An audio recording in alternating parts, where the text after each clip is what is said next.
ఓం మహాగణాధిపతయే నమః. ఓం గురుభ్యో నమః. ఓం శ్రీమాత్రే నమః. అరుణాం కరుణాతరంగితాక్షీం ధృతపాశాంకుశపుష్పబాణచాపాం అనిమాదిభిరావృతాం మయూకైః అహమిత్యేవ విభావయే భవానీ. శ్రీమాత్రే నమః. ప్రేక్షకులకి ఆ లలితాంబిక అమ్మవారి యొక్క అనుగ్రహం పరిపూర్ణంగా కలగాలని మనస్ఫూర్తిగా కోరుకుంటూ మనం ఈరోజు వివాహము తర్వాత వాళ్ళ యొక్క లైఫ్ స్టైల్ చాలా మార్పులు వస్తాయండి. వివాహ జీవిత భాగస్వామి గనక మంచి వ్యక్తి వస్తే వాళ్ళ యొక్క జీవితం 90% మారిపోతుంది పాజిటివ్గా. అదే సరైన వ్యక్తి రాకపోతే 99%, 90 నుంచి 99% కూడా కావచ్చు, ఒక్కోసారి నెగిటివ్లోకి వెళ్ళిపోతుంది. మరి వివాహం తర్వాత కొన్ని సంఘటనలు వాళ్ళలో ఇవాళ రేపు మనం చూస్తున్నాం. భార్యని భర్త చంపేయడం, భర్తను భార్య చంపేయడం, చాలా సంఘటనలు ఈ మధ్య మరి ఈ నెల అయితే ఎక్కువగా చూసాం. మరి మీకు కలిసి రావాలి, మ్యారేజ్ తర్వాత ఎటువంటి ఇబ్బందులు కలగకుండా ఉండాలంటే ఏం చేయాలి, అసలు ఎటువంటి కాంబినేషన్ ఉంటాయి, ఎటువంటి లగ్నం వారికి వివాహ సంబంధంగా బాగుంటుంది, బాగోకపోతే ఏ పరిహారాలు చేసుకోవాలి అనేటువంటి విషయాలు ఇప్పుడు మనం తెలుసుకుందాం. అయితే ఈ విషయాలు చెప్తుంది నేనైనప్పటికీ కూడా చెప్పిస్తుంది సాక్షాత్ లలిత అమ్మవారిగా భావిస్తూ ఒక్కొక్కరి గురించి తెలుసుకుందాం. వృషభ లగ్నము, వృషభ రాశి. వృషభం వారికి లగ్నాధిపతి శుక్రుడు, సప్తమాధిపతి కుజుడు. ఈ లగ్న సప్తమాలు శుక్ర కుజులైనందుకు వీళ్ళు కనుక పాడవకపోతే వీళ్ళిద్దరి మధ్య విపరీతమైన మంచి అట్రాక్షన్ ఉంటుందండి. ఏది వృశ్చిక లగ్నం కానివ్వండి, లేనట్లయితే ఈ యొక్క వృషభ లగ్నం కానివ్వండి. మరి ఇలా ఉన్నప్పుడు ఇది ఈ సప్తమ స్థానాధిపతి వృషభ లగ్నానికి 7వ అధిపతి కుజుడు. ఈ కుజగ్రహం గనక పాడైతే, ఎందుకంటే సర్వసాధారణంగా శుక్రుడు లగ్నం అయినందుకు సప్తమాధిపతి కుజుడు అయినందుకు వీళ్ళకి వచ్చేటువంటి జీవిత భాగస్వామి ఎంతైనా సరే కాస్త కాంపిటేటివ్ స్పిరిట్ ఉండేటువంటి వారు, ఇటువంటి వారు వస్తారు. కానీ మరి వీళ్ళకి మరి కలిసి రావడం ఎలాగా అంటే, కుజుడు కనుక బాగుంటే వీరు వేరే ప్రాంతానికి వెళ్ళడం ద్వారా కలిసి వస్తుంది. అంటే విదేశీ సంబంధము అలా వచ్చింది, లేకపోతే విదేశాలకు వెళ్ళాల్సిన ఛాన్సెస్ వచ్చాయి. అప్పుడు చాలా చక్కగా ఉంటుంది వృషభం వారికి. ఉన్న ప్రదేశంలో ఉంటే డెవలప్ అవ్వరు, ఇది వివాహం తర్వాత. మరి ఇదే కుజుడు పాడైపోయాడు, శనితో ఉన్నాడండి, అంటే 9వ అధిపతితో ఉన్నాడు, దశమాధిపతితో ఉన్నాడంటే ఇక్కడ వేరే రిజల్ట్స్ చాలా రకరకాలుగా వస్తాయి. జీవిత భాగస్వామి జాబ్ చేయడము. కాకపోతే శనితో ఉన్నప్పుడు ఏమవుతుందంటే, వీరు గనక వివాహ సంబంధించినటువంటి విషయంలో ఆలస్యం చేస్తేనే మంచిది, త్వరగా చేసుకోవడం కంటే కూడా. సప్తమాధిపతి ముఖ్యంగా కుజుడు శనితో ఉన్నప్పుడు. అలాగే జీవిత భాగస్వామి పేరు మీద ప్రాపర్టీస్ కొనేటప్పుడు చూసుకొని కొనాలి. అయితే ఇక్కడ ఈ సప్తమ వ్యయాధిపతి కుజుడు అయినందుకు వీలైనంత మట్టుకు హోమ సంబంధించినటువంటివి చూడండి. ఏదైనా ఆలయంలో ఏదో హోమం జరుగుతుంది, అక్కడికి వెళ్ళి మీకు తోచినటువంటి సేవ చేయండి.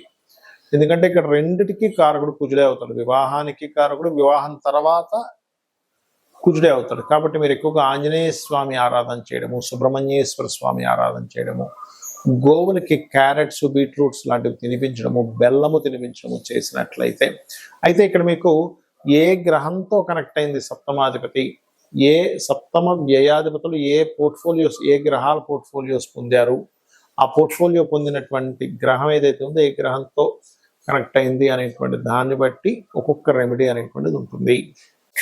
మొట్టమొదటిగా మీ యొక్క సప్తమాధిపతి ఉదాహరణకి రవితో కలిసి ఉన్నాడు. రవి అంటే సూర్య భగవానుడు గ్రహరాజుగా చెప్తూ ఉంటారు. తన చుట్టూ అన్ని గ్రహాలు తిరుగుతూ ఉంటాయి. ఇప్పుడు ఈ రవి ద్వారా కనుక మీ సప్తమాధిపతి కంబస్ట్ అయ్యాడు అనుకోండి, అంటే అస్తంగత్వ దోషంలోకి వెళ్ళిపోయాడు. దాన్నే మనకి మౌఢ్యమి అని కూడా అంటాం గోచారంలో. అప్పుడు సూర్య భగవానుడికి చేసుకోవాలంటే ఏంటి, సూర్య ఆరాధన చేసుకోవడం, ఆదిత్య హృదయం చదవడం, గోవులకి గోధుమ రవ్వ తినిపించడము, తండ్రితో గొడవ పెట్టుకోకుండా తండ్రిని చక్కగా గౌరవించడం, తండ్రి కాళ్ళకి నమస్కరించుకోవడం చేస్తూ ఉంటే ఆత్మకారకుడు సూర్య భగవానుడు, తండ్రి కారకుడు, మెడికల్ వీటికి కారకుడు, ఎవరికైనా మెడికల్ సంబంధించిన ఏదైనా సేవలు చేస్తూ ఉండాలి. అప్పుడు సూర్య అనుగ్రహం కలుగుతుంది. అలా కాకుండా అంటే ఇప్పుడు ఒకవేళ సూర్యుడితో కనుక సప్తమాధిపతి ఉంటే కొంచెం డామినేటివ్గా ఉంటారు, శుక్రుడున్న సూర్యుడితో అలా ఉంటూ ఉంటారు. లేక ఎక్కువగా శుక్రుడితో కనుక సూర్యుడు ఉంటే ఇక్కడ స్పర్మ్ కౌంట్ కూడా తక్కువగా ఉంటుందని చెప్తూ ఉంటారు పురుషులకి. స్త్రీలకైతే వాళ్ళకి వేడి స్వభావం ఎక్కువగా ఉంటుంది. అలా కాకుండా చంద్రుడు సంబంధాలు వచ్చాయి సప్తమ సంబంధానికి. చంద్రుడు అంటే ఏంటి? చంచలత్వము. అది స్త్రీకి కావచ్చు, పురుషుడికి కావచ్చు. మీకు వచ్చే జీవిత భాగస్వామి కాస్త ఎక్కువగా ఎమోషన్గా ఉండడం, కొంచెం స్థిరత్వం లేకపోవడం, ఇలాంటివి జరుగుతుంటాయి. అలాంటప్పుడు బియ్యము దానంగా ఇవ్వడం, ఇందాక రవి అయితే గోధుమలు, బియ్యం దానంగా ఇవ్వడం, గోవులకి ముల్లంగి తినిపించడము, అదేవిధంగా కాస్త నీటి ప్రదేశాలు వెళ్ళినప్పుడు కొంత జాగ్రత్తగా ఉండడము, ఎక్కువ ఎమోషన్స్ అయిపోయేటప్పుడు వారిని మెడిటేషన్ చేయమని చెప్తూ ఉండాలి. ఏమవుద్దంటే ఓవర్ ఎమోషన్స్ అయిపోవడం, తద్వారా కూడా ఇద్దరి మధ్యన గొడవలు వస్తూ ఉంటాయి. అయితే ఇక్కడ సప్తమ స్థానం అనేటువంటిది ఎప్పుడు కూడా జీవిత భాగస్వామి యొక్క రూపురేఖల్ని, వాళ్ళు ఎలా ఉంటారు అనేటువంటి చెప్తుంది. కానీ 12వ స్థానం అనేటువంటి ఒకటి ఉంటుంది. అదేమిటంటే మీ మ్యారిటల్ లైఫ్ ఆఫ్టర్ మ్యారేజ్ తర్వాత ఎలా ఉంటుందో అని చెప్తుంది. దానికి కూడా ఇప్పుడు ఇందాక మనం చెప్పుకున్నటువంటి రవి సంబంధం వస్తే ఈగో క్లాషెస్ వల్ల, చంద్ర సంబంధం వస్తే ఓవర్ ఎమోషన్స్ వల్ల, అంటే నా ఎమోషన్స్ నీకు అర్థం అవ్వట్లేదు, లేకపోతే నీ ఎమోషన్స్ నువ్వు సరిగా వ్యక్తపరచట్లేదు అనేటువంటి ఎక్కువగా వస్తుంటాయి చంద్రుడు. కాబట్టి బియ్యం దానంగా కూడా మెడిటేషన్ చేయడం చేస్తుండాలి. ఇక కుజుడు సంబంధం వచ్చిందనుకోండి, సప్తమాధిపతికి లేదా 12కి సంబంధం వచ్చిందనుకోండి, అనవసరమైనటువంటి చిన్న చిన్న గొడవలకే పోలీస్ స్టేషన్స్కి వెళ్తూ ఉంటారు. లేకపోతే మ్యాన్ హ్యాండ్లింగ్ అంటూ ఉంటాం. కొన్నిసార్లు భర్త భార్యను కొడితే, కొన్ని సందర్భాల్లో భార్య కూడా భర్తను కొట్టేటువంటి ఉంటాయి. ఎందుకు అంటే కుజుడు గొడవలకు కారకుడు, పోలీస్ స్టేషన్స్కి కారకుడు. అలాంటప్పుడు ఏం చేయాలి? సుబ్రహ్మణ్యేశ్వర స్వామి ఆరాధన, లేనట్లయితే మీరు చక్కగా గోవులకి క్యారెట్స్ తినిపించడము, మరియు అదేవిధంగా కుజగ్రహం దగ్గర దీపారాధన చేయడము, కందులు దానంగా ఇవ్వడం చేస్తూ ఉండాలి. కొన్నిసార్లు బుధగ్రహ సంబంధం వస్తుంది. సర్వసాధారణంగా బుధగ్రహ సంబంధం వచ్చినప్పుడు జీవిత భాగస్వామి మంచి తెలివైన వాళ్ళు, బిజినెస్ రిలేటెడ్ ఉంటాయి. కానీ ఆ బుధుడు పాడై సంబంధం వచ్చింది, అంటే నీచ సంబంధం వచ్చింది, ఇంకో పాపగ్రహంతో కలిసి ఉన్న బుధుడు, అలాంటప్పుడు ఏమైపోతుంది అంటే ఇంకా వాదిస్తూ ఉంటారు జీవిత భాగస్వామి. మీరు ఏం చెప్తున్నా సరే దాని మీద ఒక వాదన, మీరు మంచి చెప్పిన వాదన వస్తుంది, ఏదైనా ఇష్యూ వచ్చినా వాదన, ఖచ్చితంగా వాదన వస్తూ ఉంటుంది బుధుడు పాడైతే కనుక. అలాంటప్పుడు ఇంట్లో ఎక్కువగా విష్ణు సహస్రనామాలు వింటూ ఉండాలి. బుధగ్రహానికి సంబంధించిన పెసలు దానంగా ఇవ్వడము, మరియు అదే విధంగా గమనించుకున్నట్లయితే దీంతో పాటు మీరు గోవులకి గోంగూర తినిపించడము, ఇటువంటివి చేస్తూ ఉన్నట్లయితే చాలా అంటే చాలా మటుకు క్లియర్ అవుతుంది. ఇలా ఉన్నప్పుడు ఏంటంటే ఆర్గ్యూ చేయకుండా పక్కకి వెళ్ళిపోవడం మంచిది. ఇంకా ఎక్కువ ఆర్గ్యూ అవుతూ ఉంటే, ముఖ్యంగా 12వ స్థానాధిపతి దగ్గర సంబంధం వస్తే ఇంకా ఎక్కువ ఇబ్బంది వస్తూ ఉంటుంది. అదేవిధంగా బంధువర్గం మూలంగా కొన్ని అపనిందలు పడడం, నువ్వు భర్తను సరిగ్గా చూసుకోవట్లేదంట, భార్యను సరిగ్గా చూసుకోవట్లేదంట అని, అది ఒక్కొక్కసారి మీరు ఎంత బాగా చూసుకున్న ఒక చిన్న ఇష్యూయే అది అందరికీ వెళ్ళిపోవడం, ఒక గాసిప్ లాగా ఇట్లాంటివి జరుగుతుంటాయి. మరి గురుగ్రహం చాలా మందికి ఏమనిపిస్తుంది అంటే గురువు మంచివాడే కదండి, కలిసి ఉంటే ఇంకేంటి. కానీ మీ లగ్నానికి పాపి అయి సప్తమాధిపతితోనో 12తోనో, లేదా సప్తమ పోర్ట్ఫోలియోతోనో 12వ పోర్ట్ఫోలియోతో కనుక కనెక్ట్ అయి పాప అయితే కనుక అప్పుడు జరిగేది ఏమిటంటే, చూడ్డానికి బయటకు కొన్నిసార్లు కొంతమంది బాగా ధర్మంగా ఉన్నారనిపిస్తుంది, కానీ వాళ్ళు కొన్ని అధర్మపరమైనటువంటి పనులు చేయడం వల్ల, ఎథిక్స్ లేకుండా చేసిన పనుల వల్ల ఇద్దరి మధ్యన విభేదాలు వస్తూ ఉంటాయి. లేకపోతే ఇంట్లో భర్త కానీ భార్య కానీ పూజ చేస్తానంటే భార్య వద్దనడం, ఇటువంటివి ఎక్కువగా జరుగుతుంటాయి గురువు పాడైనప్పుడు. అలాంటప్పుడు దక్షిణామూర్తి ఆరాధన చేయడము, శనగలు దానంగా ఇవ్వడం, మీరైనా ఇవ్వచ్చు, మీ జీవిత భాగస్వామితోనైనా ఇప్పించవచ్చు.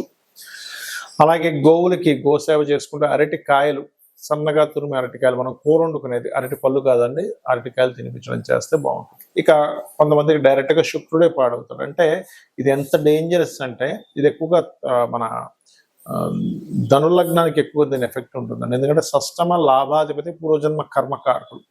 సో ఎప్పుడైతే పూర్వజన్మ కర్మకారకుడే పోర్ట్ఫోలియో వహించాడు అనుకోండి, అప్పుడు ఏమైపోతుందంటే మరింత ఎక్కువ ప్రభావం చూపిస్తూ ఉంటుంది.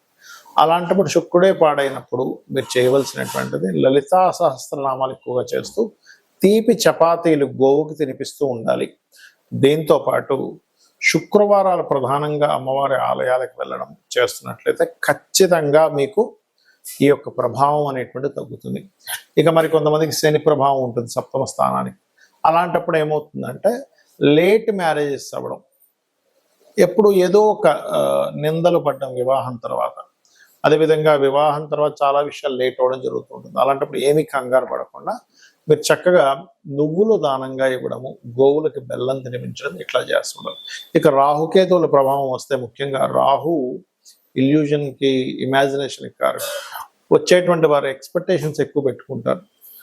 కాబట్టి రాహు ప్రభావం ఉన్నప్పుడు దుర్గా ఆరాధన చేయడం, మినుములు దానంగా ఇవ్వడం చేస్తూ ఉండాలి. కేతు ప్రభావం ఉంటే కాస్త సెపరేషన్, అప్పుడప్పుడు దూరంగా ఉండడం జరుగుతుంటుంది. దాన్ని అర్థం చేసుకోవాలి. చాలా మంది ఏమంటారంటే నేను దూరంగా ఉండను అంటున్నప్పుడు అదేమవుతుంది, దూరంగా ఉండే యోగాలు భార్యాభర్తల మధ్యన వచ్చినప్పుడు వీళ్ళు కొంతకాలం దూరంగా పెడుతూ ఉండాలి. అందుకే మనకు చూడండి ఆషాఢ మాసంలో అమ్మాయిని ఫస్ట్ టైము వాళ్ళ పుట్టింటికి పంపిస్తూ ఉంటారు. అంటే ఏమిటంటే కొన్ని సార్లు కొన్ని విషయాలు ఆ గ్రహస్థితులు అలా ఉన్నప్పుడు అది వాంటెడ్లీ మనం చేస్తే దాని యొక్క దోషం పోతుంది. అయితే ఎవరికైనా వివాహం అవ్వట్లేదు, ఇలా శని సంబంధం అనో రాహుక సంబంధం అనో పాప సంబంధం సప్తమాధిపతికి వచ్చినప్పుడు లలితా సహస్రనామాల్లో ఉన్నటువంటి గొప్ప నామం అవుతుంది, అది చేసుకుంటే ఖచ్చితంగా మంచి సంబంధం, త్వరగా వివాహం అవుతుంది. ఓం కామేశబద్ధ మాంగళ్య సూత్ర శోభిత కందరాయ నమః. ఇక వివాహం అయిందండి కానీ మాకు ఇబ్బంది వస్తుంది, ఎప్పుడు ఏదో గొడవలు వస్తున్నాయి అనుకున్నప్పుడు మీ వ్యయాధిపతి అంటే మీ 12వ స్థానాధిపతి, 12వ పోర్ట్ఫోలియో కారకుడు ఏ గ్రహం ద్వారా పాడైందో తెలుసుకొని మనం ఇప్పుడు చెప్పినటువంటి దానాలు ఇవ్వడం. ఇందాక రాహు అనుకోండి మినుములు, కేతు అనుకోండి ఉలవలు దానంగా ఇస్తూ ఉండాలి. అయితే వీటికి దానాలు ఇచ్చుకుంటూ మీరు ప్రత్యేకంగా ఓం శివకామేశ్వరాంకస్త శివా స్వాధీన వల్లభాయే నమః అని చేసినట్లయితే ఖచ్చితంగా బాగుంటుంది.